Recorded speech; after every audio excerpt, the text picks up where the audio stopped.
নবীকে মৃত্যুর পূর্বে মালাকুল মউত জানায়, অনুমতি চায়। অনুমতি না নিয়ে কোনো নবীর জান কবজ করা হয় নাই।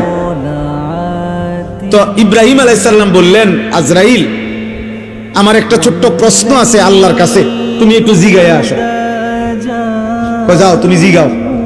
তো আজরাইল মালাকুল মউত বোঝাচ্ছে বলে, তো তুমি গিয়া বলবা আল্লাহর কাছে, আয়াকবিজুল খলিল রূহা খলিলিহি, আল্লাহকে জিজ্ঞাসা করবা গিয়া যে ইব্রাহিম জানতে চাইছে কোন বন্ধু কি বন্ধুর জান কবজ করে?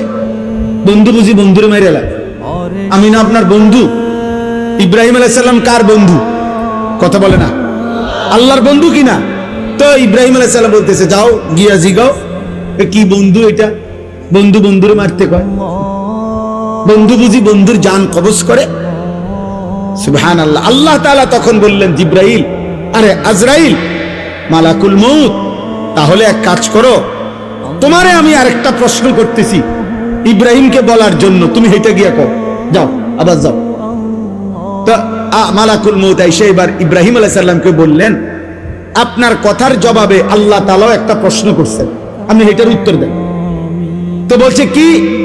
তো আল্লাহ তাআলা জানতে চাইছেন, আয়াকরাহুল খলিল লিকা খলিলিহি, বন্ধু কি তাহলে বন্ধুর মুলাকাত সাক্ষাৎ চায় না?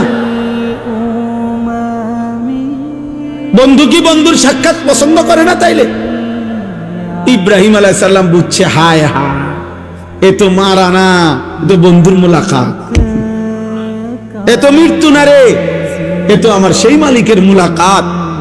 পুরাটা জীবন আমি যার জন্য পরীক্ষা দিছি, যার জন্য আমি নমরুদের আগুনের কুণ্ডলিতে পড়লাম, যার জন্য আমার জীবনটা নবীদের মধ্যে সবচেয়ে বেশি অঞ্চল ছাড়ছে, হিজরত করছেন, এলাকা ছাড়ছে বেশি, ইব্রাহিম আলাইহিস সালাম।